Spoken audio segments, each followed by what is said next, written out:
as long as all the systems and processes and everything that's happening in your business, like you're the only one who kind of knows how it's happening and knows what the funnels are and knows all of this stuff in your business, you got a job. Because anytime something needs to be done, they've got to bring you in. Even if you have a team, even if you're doing all of the other things here, you have to be involved because you're the only one who knows what has to be done. So you need to step back. Welcome to the Certified Badass Online Marketing Podcast, where being a badass has less to do with what you wear and what music you listen to, and everything to do with whether you've got the thriving online business of your dreams. I'm your renegade thinking Harvard Law grad turned online entrepreneur host, Bobby Klink. In my years building my thriving business, the most important lesson I've learned is that being a badass online marketer isn't about secret strategies or ninja tactics. It's about doing the basic stuff right and showing the F up. So each week here on the show, you'll get clear, easy to execute guidance on how to build your online business and a swift kick in the ass or two to make sure you're getting it done. Hey there, welcome to episode 159 of the Certified Badass Online Marketing Podcast. I'm your host, Bobby Klink. And I'm excited for today's episode because today's episode, I'm going to challenge you.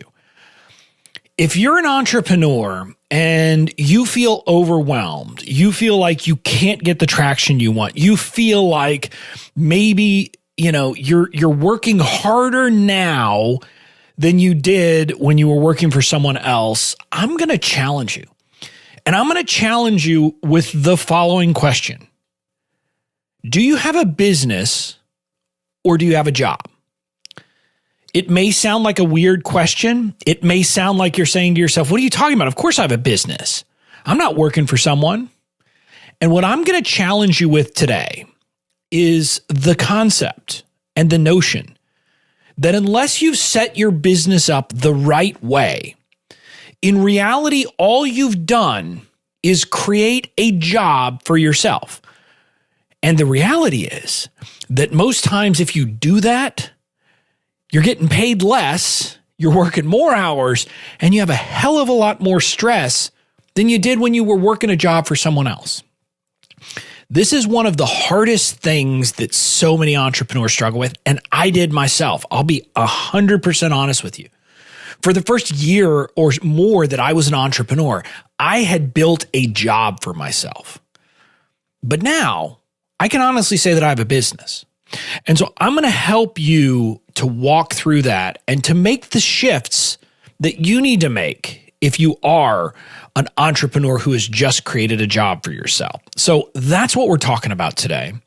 Before I get into the details, though, I hope you listen to the last two Tuesday episodes, episode 157 and 158. Those were kind of my interview with my coach, James Wedmore, broken up into two parts because there was too much goodness. We talked for almost 2 hours. There was no way I could cut out any of the goodness that he shared. So I broke it up into two different episodes. If you haven't, go check it out. Understand, this is a guy who I pay tens of thousands of dollars a year to be in his mastermind. And he drops the same kind of knowledge on that episode that he would share with us in the mastermind. It's one of the great things about James. No matter where you are in his world, he's sharing the same information with you. It really has to do with kind of the people who are having the conversation with you. So you get all the goodness, no matter whether you're on that free episode, in his paid program, BBD, Business by Design, which is kind of like he doesn't call it a course, but think of it as a course, or his coaching group, or the mastermind, which I'm a part of. So there's a lot of goodness in there. So go check out those episodes. And also, before I get to today's content, I do want to share with you, you can still grab James's free program, Your First 100 Leads. You can get your hands on that. Now, it is not a list building program as much as kind of it sounds like a list building program. It is so much more because he walks through messaging, alignment, getting everything to kind of work together in the right way in your business. And it's the kind of thing that blows people's minds. People who are just starting in my audience have loved it, have gotten insight. More advanced people have said, holy crap, this is changing the way I think about building my list, doing my messaging, etc. So you can go ahead and get access to it. Head over to bobbyklink.com/100 leads. So that's 100 leads. bobbyklink.com/100 leads. Now with that, let's dive into today's episode. And I was already planning to do today's episode before I interviewed James. In fact, I already had today's episode outlined before I interviewed James. And as tends to happen in my business, there was this natural synergy. And it makes sense, right? Because I talk to James, he's my coach. So naturally, the types of things that he and I talk about are on my brain. Because he made a comment during the interview that is so on point. Because he said, if you think about it, when you started your business, you had a vision. You had a dream for what you thought you were going to be doing, right? You had this notion that you wanted to impact, to affect, to have this huge kind of, impact on the world. That's what you wanted. And so you start your business, and then all of a sudden you discovered you don't get to wear one hat when you start a business. I think he said you wear 15. I think maybe that's an understatement. But when you start a business, you tend to be the head chef and bottle washer, as the expression goes. In other words, you're doing all the things. So if you're a coach, you're coaching, but you're also marketing and fulfillment and operations and this and that and all of the different things that have to happen in your business. And I can relate because that's how I was doing it. So if you're like most people who start a business, you find yourself doing the work of the business. So delivering whatever it is the product, the offer is to the people. And that's kind of what you thought you would be doing. That's what, when you started, you would thought, okay, well, this is what my life's going to be when I do this. Like when I started my law firm, for example, I thought, okay, well, I'll be serving clients. Well, yeah, that's great. You're going to do that. But when you start your business, you're also going to do all the marketing stuff because there's no one else to do it for you. So you have to do it. But you're also going to do all the tech stuff and all the IT stuff because, again, there's no one else to do it. And you're going to be doing the administrative work like the books and all of those things. And you're going to spend time doing some of the most ridiculous things like, messing around with websites. I mean, this funny story I tell, when I started my law firm, it was before the day of really good drag and drop website builders. I mean, now you have those that it wouldn't have been a problem. But so like you could start with a WordPress template, but like to move like the logo over like, half an inch or whatever, you had to learn, or I had to learn some CSS and HTML coding. So I did things like that, right? Now, the irony is having that do everything mentality, like, I don't regret it for a minute because if I hadn't had that when I started my law firm, I wouldn't be here today. For many of you who've heard this story, or maybe you haven't, I first got into online marketing after I started my law firm. So when I started my law firm, it wasn't a grand plan. I didn't have some, great marketing concept to do it. I started my law firm and I had one client with me. It was this one case that it was a contingency fee case. It actually paid a decent amount when it kind of settled. But I had nothing else. Like I didn't have a business. I had this one client. And just to give you a sense, I won't get into the weeds of it, but my legal practice was at that time not the kind of thing that was a volume business. It was not where you would have a bunch of small cases. My career up to that point had all been like big, huge cases that like you might, as an attorney, be able to be working on 2 to 3 of them at a time.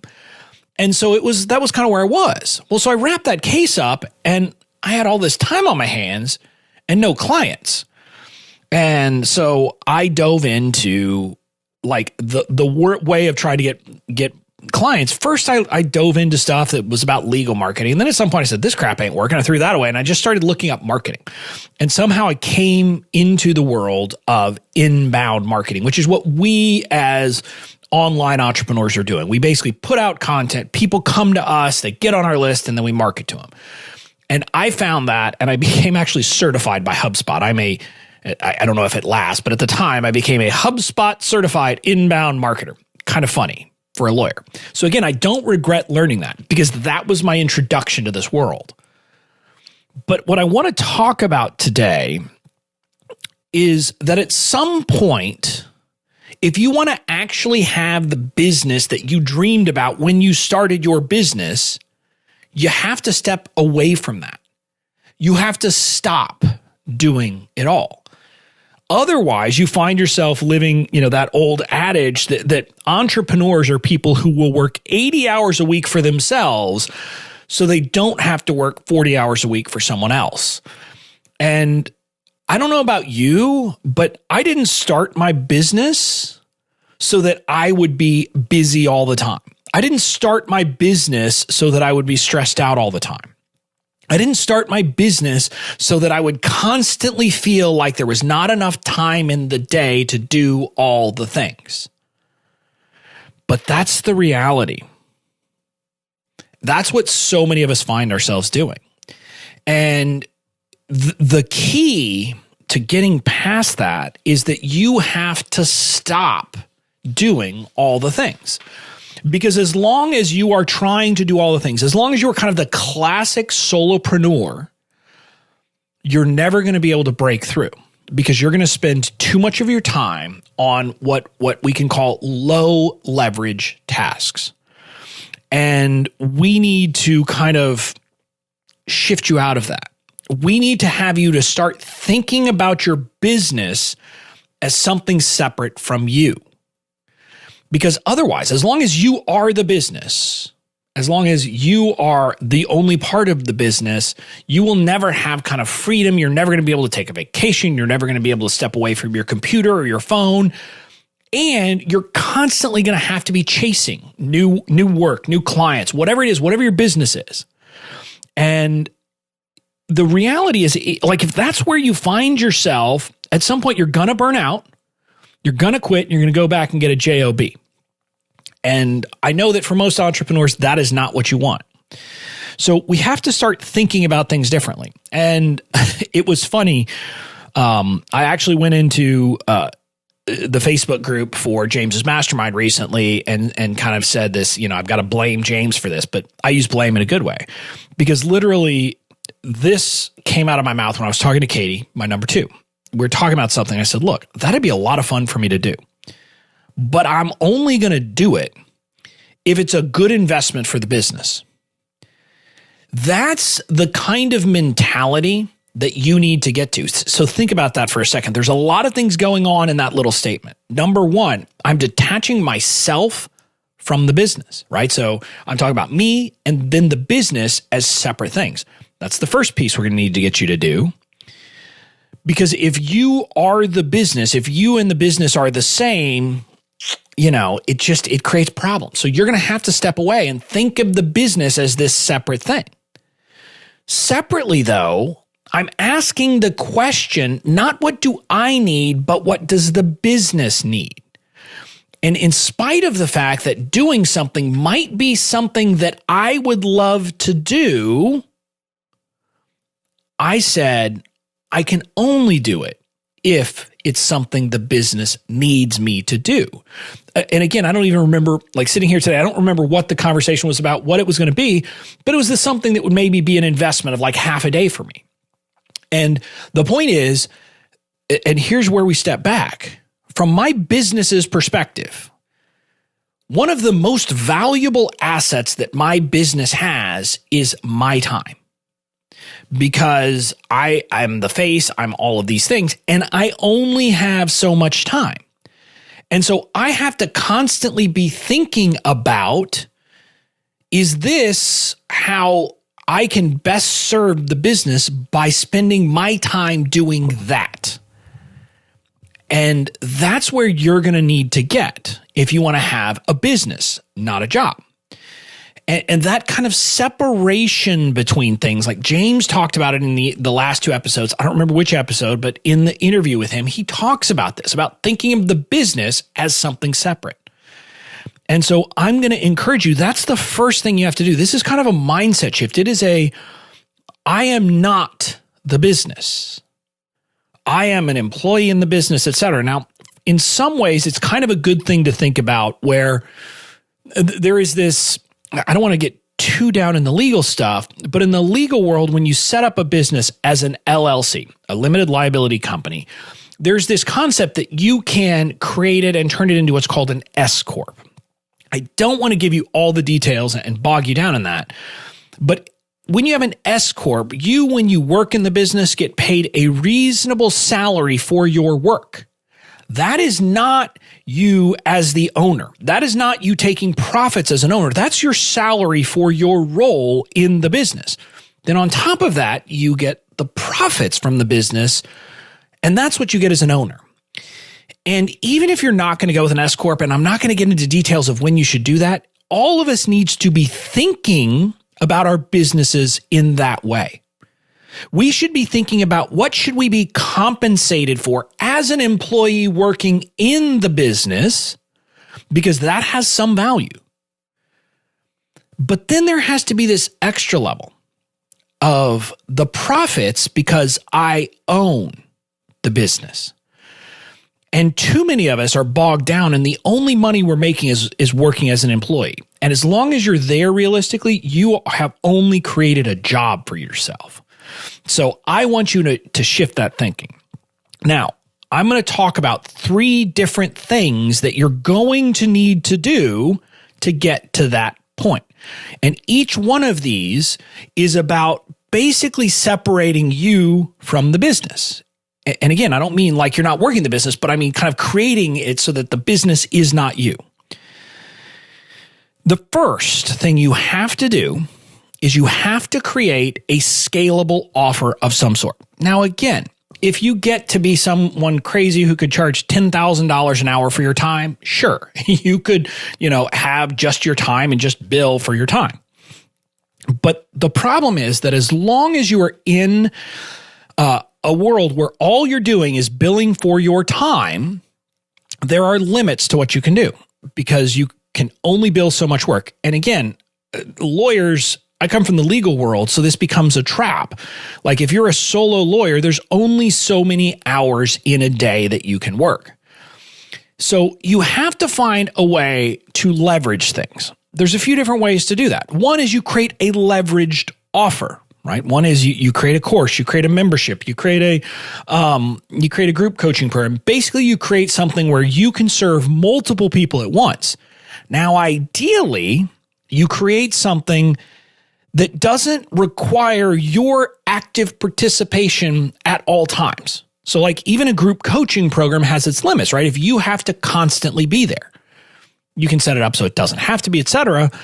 But ultimately, what you want to create is an asset for your business. So create something that once it's created, it can be sold over and over and over again and doesn't require you to do much of anything. Now, the best kind of products in a lot of ways are the ones that literally don't require any of your time.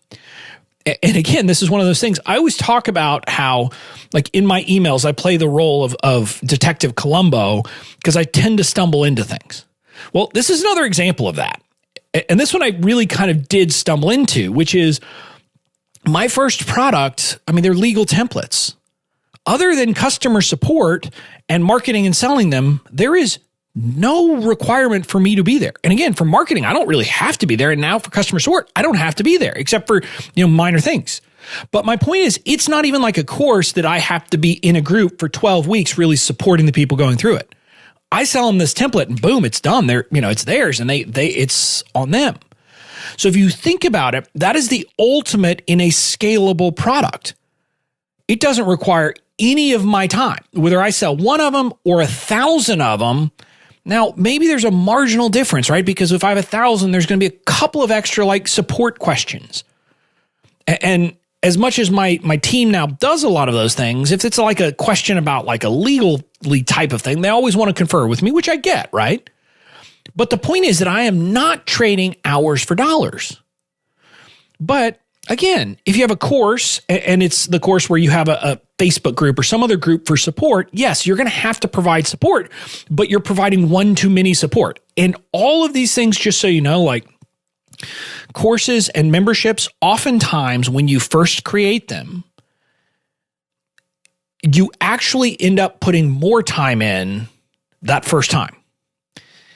And what I mean by that is the actual creation of the course is going to take time, but also chances are when you first launch a new course or when you first launch a new membership, you're not going to have thousands of people buy.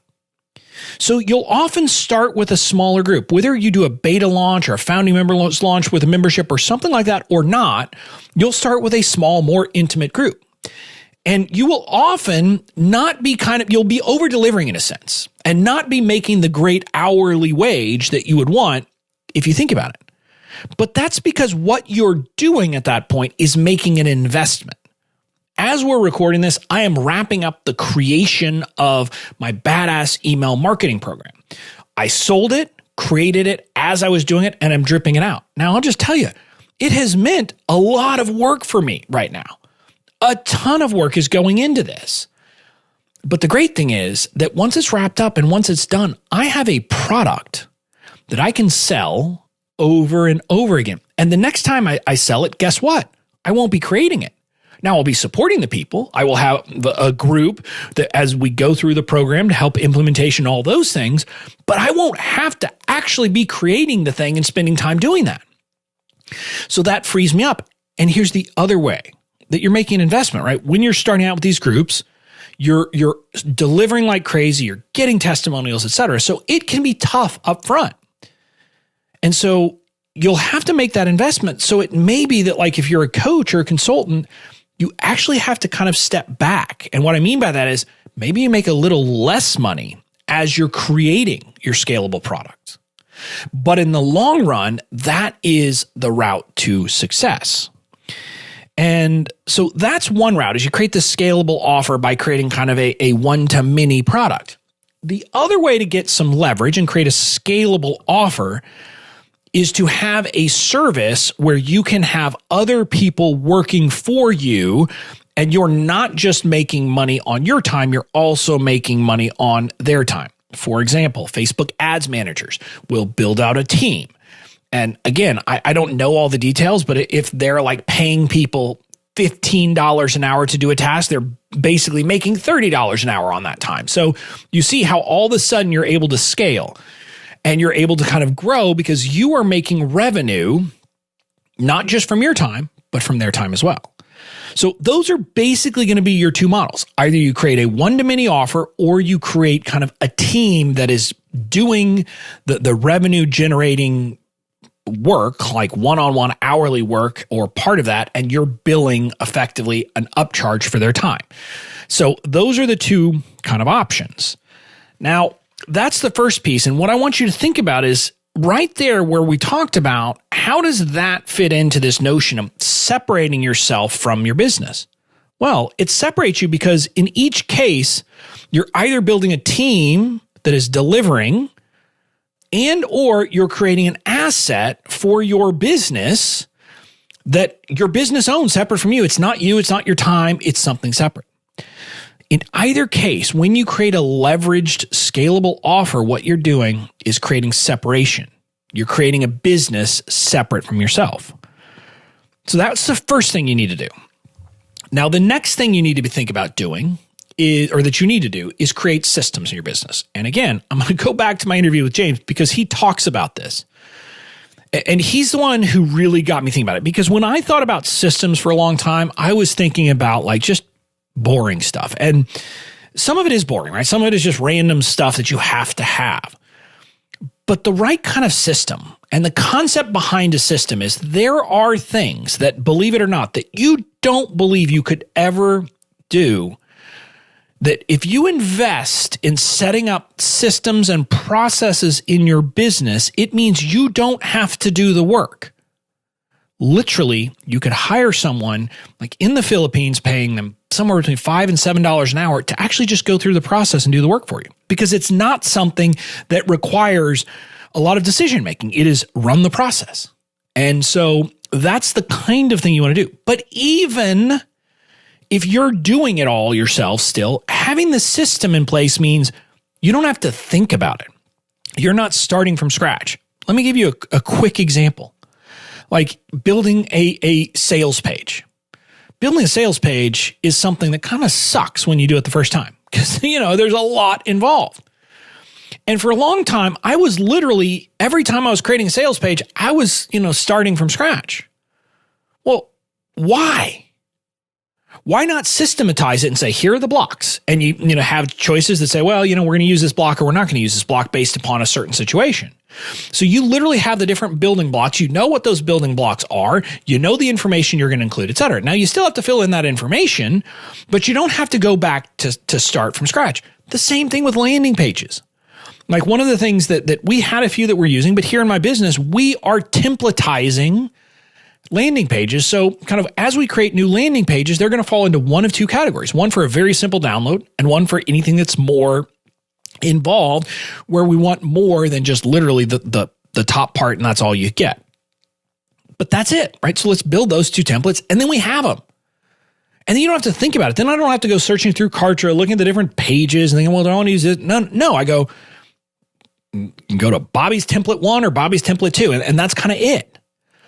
And so that's the kind of thing that you need to be thinking about systematizing. But also, you need to think about it in terms of like customer support. Are there questions you get all the time? Write a canned response.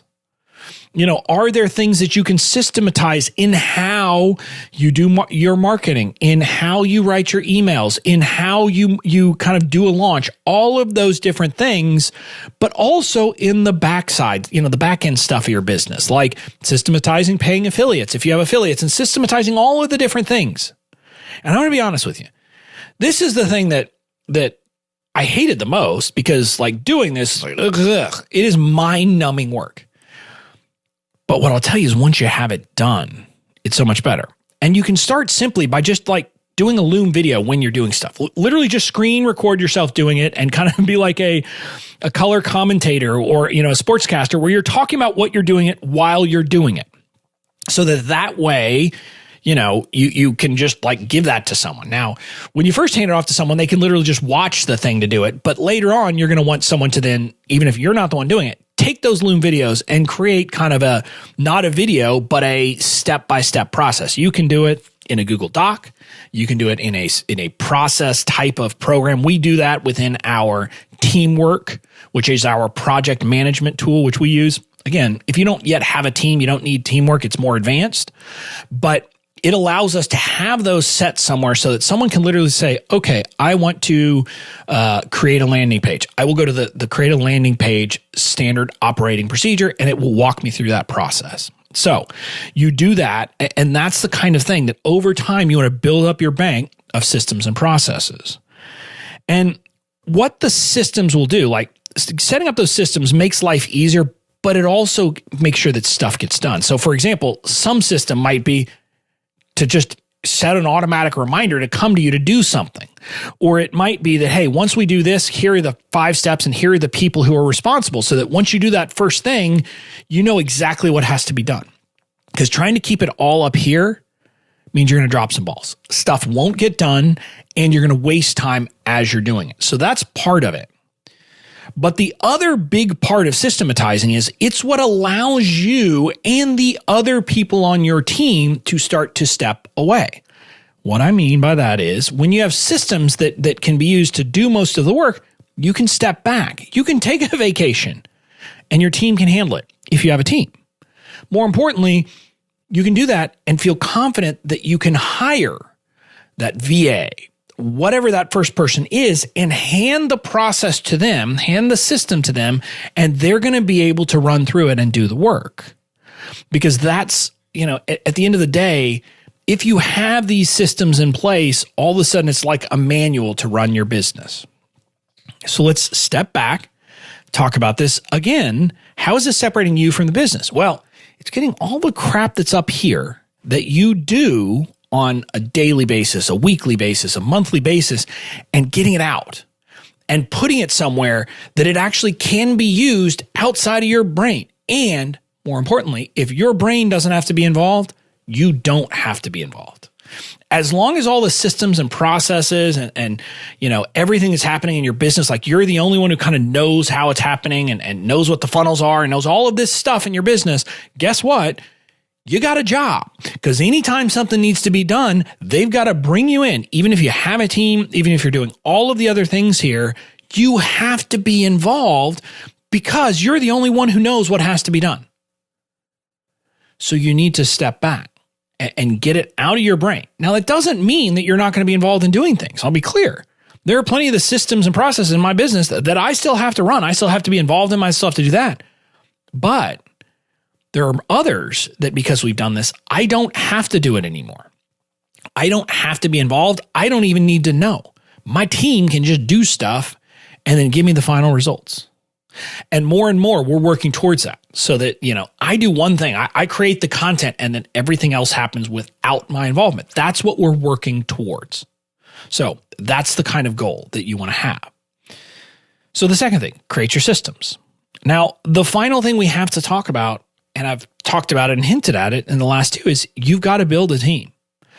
And I've talked about this before, and I'm going to say it again because James says it. He said it many times that building a team is the hardest thing you're ever going to do in your business. It's also the most rewarding. When you get it right, holy cow, is it amazing. And I'm going to go ahead and give you permission to screw it up at first, because I want you to feel confident that even if it doesn't work the first time, that doesn't mean that team building is wrong or that you shouldn't be building a team. It just means it didn't work out that time.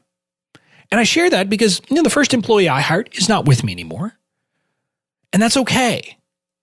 But now I have a team that's really clicking. But let's talk for a second about the team. Now, we've already been talking about how you can't do it all. When you start your business, you are doing it all. You are, wearing those 15 hats, you're doing everything, and you're trying to keep 18 balls in the air. At some point, you got to stop or you're going to burn out. More importantly, and this is something that James talked about, is that ultimately, kind of the rewards you get from your business are based upon the role you're playing within your business. And here's something that is you maybe have heard about this. There's $5 an hour work. There's $15 an hour work. There's $100 an hour work. There's $500 an hour work. There's $1,000 an hour work. And then there's $10,000 an hour work. And we could keep going and describe this all in different ways. But the concept is there's different tasks that have different value. And this doesn't necessarily mean that it's literally, well, if I do this, if I spend an hour doing this, it'll make $5 for the business. That's not what it literally means.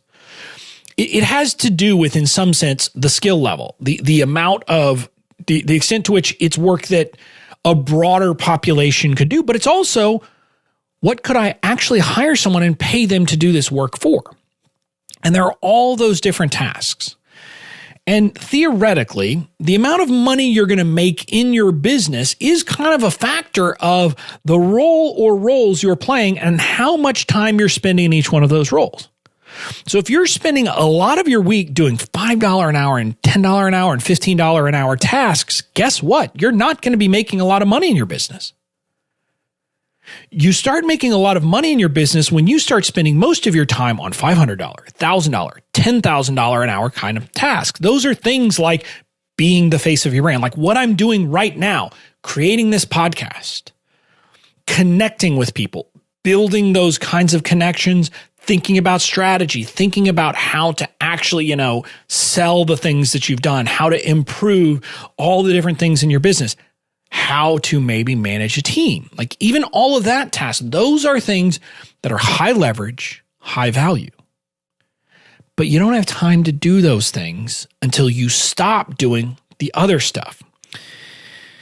And it is hard because this is one where, and again, I can honestly say that I lucked into finding Katie as my integrator. And I say I lucked, I mean, there was a lot of not luck involved in it. She was a connection that I had served, it had helped her in her business at various times and, connected with her when I needed someone to project manage for me and then, continued discussions and then brought her on as my integrator. And having her has been, a godsend for me because I have someone who's helping me with this. The reality is, for the most part, when you start building a team, it requires you to slow down to speed up. Because when you hire a team member, you're going to have to train them. You're going to have to get them up to speed. You're going to have to help them understand it. Now, if you did the systematizing that I talked about, even as, if you build those systems right, it's much easier to bring on a team member because you have the systems and kind of a manual that you can hand them and say, Here's our stuff. Here's my business. Here's how we run it. And then there's some onboarding, obviously, but there's that. But you've got to start somewhere. And like I said, a lot of the things I'm asking you to do to create systems, that means you got to put time into it that you can't spend on other stuff. Time. Creating that leveraged offer means you're making an investment in your business, which often means you take a step back in revenue when you do it. Hiring a team means you have to invest time and money. So up front, instead of having more time, you may have less time, especially with important team members.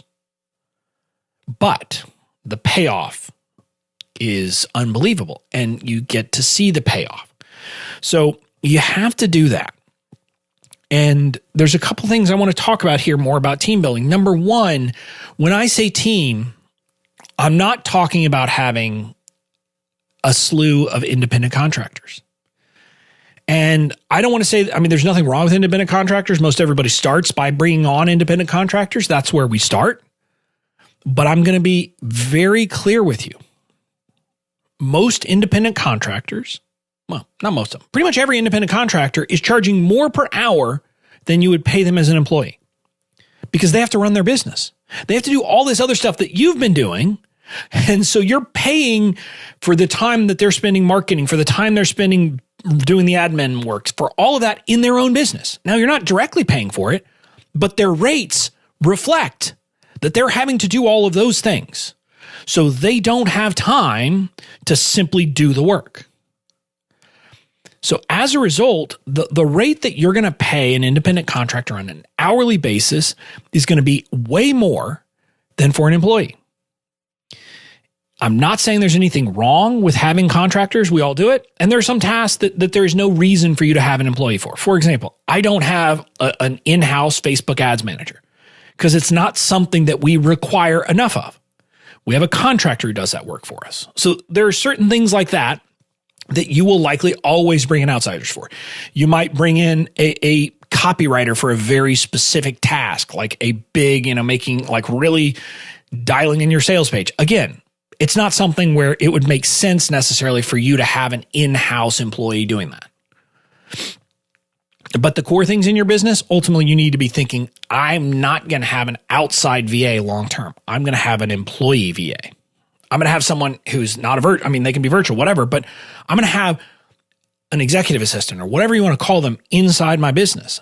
And so what I want you to be thinking about is as you are hiring, even if you're hiring contractors, I want you to be thinking long-term, is this someone who potentially is an employee? And I want you to have a 6-month vision and a 1-year vision and all of those things to go on. And I'll give you my personal example. I brought Katie on as a contractor originally to be my contract, kind of online business manager after she had done some project management for me for something. And again, I was thinking of it as, hey, if this works out, if, she's willing, maybe she becomes an employee. And 2 months after it did, we'd had a conversation and I brought her on as an employee. And she's now my full-time employee, full-time integrator, doing all the things. Same thing. Bobby Joe, if you've dealt with Bobby Joe in my business, we brought her in initially as a contract virtual executive assistant, whatever you want to call it. And, she was also doing customer support and those things. As of May 1st, we brought her in-house as an employee, which means she doesn't have to worry about all the other things. She is, in my business, she is there. So, and I had been thinking about that from the beginning. Katie and I were talking about it as we were looking, to kind of hire Bobby Joe as a contractor. We had discussions with her, what do you want long term? Are you open to potentially this? And all of those were discussions that we were having and thoughts we were having internally, because I knew having a contractor for the long term is going to be a problem. There's this notion that a lot of entrepreneurs think we can just throw money at a problem. And so we throw money at high-priced contractors. And what I'll tell you is those high-priced contractors, they can get you through rough spots. There's no doubt. There are certain things that you're going to have contractors for. But oftentimes I'll see people ask these questions and it just seems so crazy to me. I will see people in groups say, well, I'm looking to hire a contract VA to do social media strategy. And it's all these things. And it's all these, they're saying strategy. And here's what I'm going to tell you. If someone is doing strategy, it's a good sign that maybe they should be an employee. Now, if they're executing stuff for you or whatever, and you just need someone to do some tasks, fine. But think about this. You have an independent contractor. They can leave anytime. If they're the ones responsible for the strategy, you're going to be in trouble because you're not going to have a process. And realistically, what will happen is if you get these things really kind of dialed in well, and you create the strategy and then create a system around it in your business and their employees, guess what? A lot of the doing then can get outsourced to someone else. And this is the last piece I want to talk about. And this is something that, I had resistance to for a long time. James had to, Wedmore, my coach, had to, kick this out of me for a while because it was a resistance I had, which is the notion that you can hire offshore VAs to do a lot of the work that you need done in your business. Now, I'm not at a point where I'm having offshore VAs write things for me. My kind of internal, actual customer support and creating those things, that's done in-house. All of that's done in-house. But there's a lot of stuff that we're onboarding people now to do for us, including graphic creation. Look, I'm going to be honest with you. Graphic creation is something that you can get people, in the Philippines to do. And what I'll tell you is they are grateful to make $5 to $7 an hour because that is way more than they could make getting a job locally. And it frees you up. And again, James kind of went on a rant about this because a lot of people may get mad about this. They may hear this and say, but wait a minute, you're saying that I'm going to hire someone and that's taking jobs away from Americans, for example, if you're American, or if you're in England, I'm taking jobs away from people here in the UK. Well, not really. Because I'll just be honest with you, I could not afford to hire someone who actually has a ton of skill and training in graphic design here in the United States to do the kind of tasks I want, because they would charge way too much. I couldn't pay someone, $50 an hour, $100 an hour or more to do social media graphics for me on an ongoing basis. Just couldn't do it. I said maybe I could, but it would not make sense for the business. It is not an investment that I would make on behalf of the business. Now, I can get someone over in the Philippines who has all of this training in video editing, in digital, or in creating graphics and design and all those things, and pay them $7 an hour. That is worth doing. My business, that is a wise investment to make. And it's an investment that, by the way, will help me long-term make more money so I can hire more people here in the United States to do broader types of strategy and actually, the stuff that we need higher level and that we can do here in the States. So I want you to get out of the notion that hiring people offshore is somehow taking jobs away from people wherever you are, because it just isn't. You could not hire people here in the States to do all the things that you might want to do to move your business forward. But also I had a resistance because I was how can we really do that? Well, this came back to the systems, right? Now that we have the systems built, or are building out the systems, for example, there is no reason why me or Katie or Bobby Joe needs to be the one who loads emails up to go out through Kartra. I can write them in a Google Doc, and then it is literally a matter of taking it over, after they've been approved and all that, and moved over. And that's the kind of task that we can outsource to someone else. Same thing with if we have once we fully templatize the process of a sales page or anything like that, we got to write the copy in a Google Doc, but then we can hand it off to someone else to actually go in and build it and do those kinds of tasks so that we're not. And we've had this realization that Katie, me, and Bobby Joe were spending too much time doing all of that stuff, and it was preventing us from doing the other things.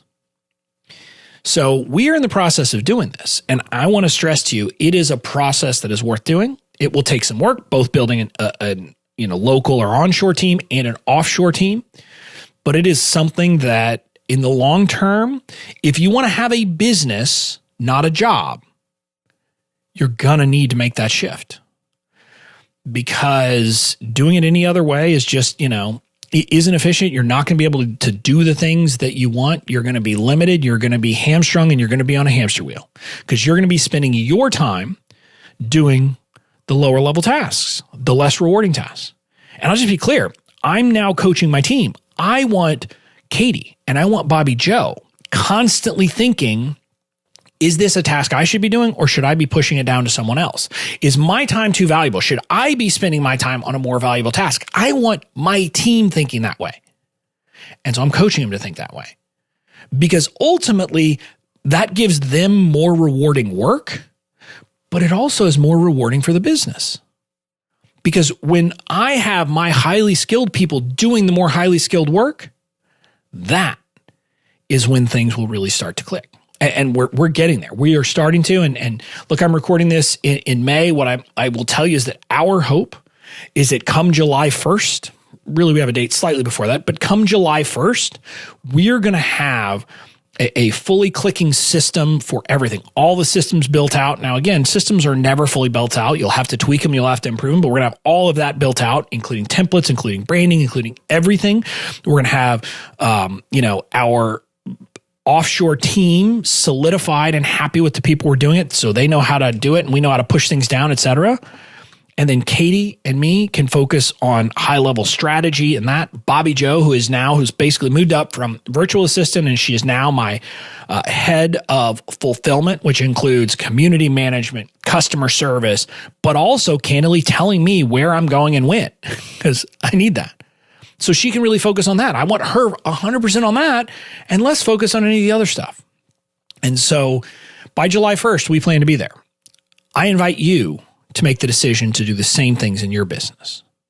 So that's it for this episode. But my call to action to you is very simple. You need to start thinking about your business as separate from you, and you need to be setting it up as separate from you. And I'm not talking about the legal perspective. I'm not talking about any of that stuff. I'm talking about the way you structure what's happening inside it, which means you need to stop ultimately. And again, I'm not saying you stop right away, but ultimately you have to have something in your business that means you can make money without you putting an hour of time in. And so that could be, creating a course, creating a membership, or having other people doing work that you can also bill for. You have to create the systems and processes in your business so that your business actually has kind of a manual for how it operates. Because otherwise, if it's just up here, you got to be the one doing it. And then finally, you got to build a team. And it's not until you've done all three of those things candidly that you're actually going to have a business and not just a job. So get on it, start building the business, start freeing yourself up, and then you're going to find that all of a sudden your dream that you had for why you were starting your business is actually what you're doing. And that is where we all want to be. So that's it for this episode. I will see you again next Tuesday. And next Tuesday, we're going to be diving into a really important topic, and I want you to stick around for it. We're going to be asking the question of whether you are asking the right questions in your life and your business. This is something that James got me focused on, because for a long time, I think I wasn't. And most people aren't. Most people are not asking the right questions. And a lot of really, getting past roadblocks and getting past things that are holding you back in business is about getting to the point that you're asking the right questions. Once you ask the right questions, it's pretty easy to find the answer. Now, maybe you have to go find it somewhere. But if you're asking the wrong questions, you're looking for the wrong answer. So that's what we're talking about in next Tuesday's episode. So I'll see you here. Until then, go out and build the badass business of your dreams.